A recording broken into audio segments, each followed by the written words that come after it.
Continuamos con la distribución Poisson. Ya habíamos mencionado la expresión, ahora vamos a hablar un poco de las características, esas también vienen en su material. Menciona que dentro de las características se dice que esta distribución describe el número de veces que se presenta un evento en un intervalo específico.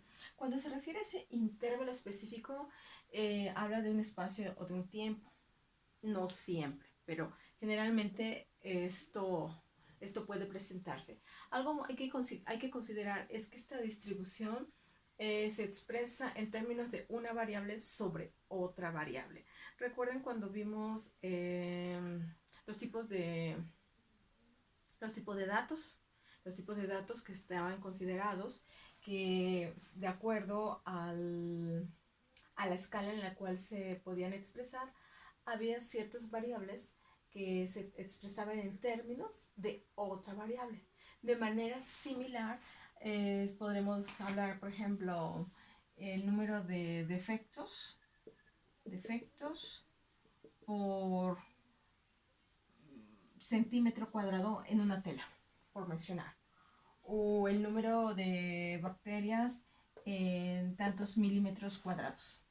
En fin, es a lo que voy. Estoy hablando de una variable en términos de otra variable.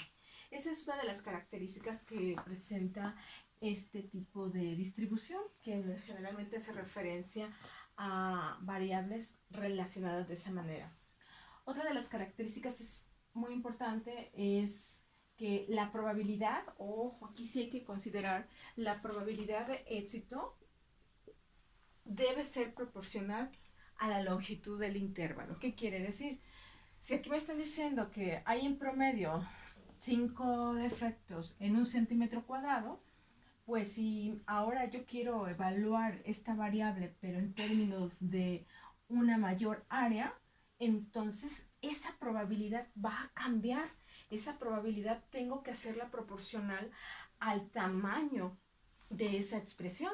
Dije, bueno, me dan una lambda de 5 defectos, como había puesto, 5 defectos por centímetro cuadrado, pero a mí me interesa ahora determinar que haya tantos defectos, pero en 10 centímetros cuadrados. Aquí esta parte es importante que nosotros decimos, bueno, solo sé que el número promedio de defectos hay en un centímetro cuadrado, pero ahora en 10 tiene que ser proporcional, ¿de acuerdo? Entonces lo único que hacemos es multiplicar o aplicar una simple regla de 3. Bueno, eso lo vamos a ver más adelante en un ejemplo. Entonces, otra de las cosas que debemos de considerar es, cuando vimos la distribución binomial, pues vimos algunos ejemplos y si son observadores, la mayoría de los ejemplos de distribuciones binomiales nos habla de tamaños de ensayos o muestras menores o por muy grandes hasta 20 ensayos.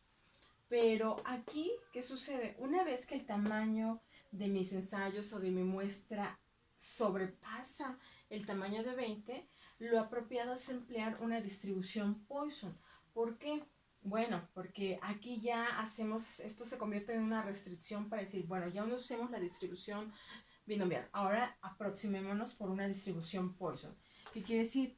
Que debemos de tomar en cuenta que si nuestro tamaño de la muestra o el número de ensayos es mayor o igual a 20, lo ideal es emplear una distribución Poisson en vez de una binomial, siempre y cuando nuestra probabilidad sea menor o igual a 0.05. Hasta cuando tenemos este tipo de datos o ese rango,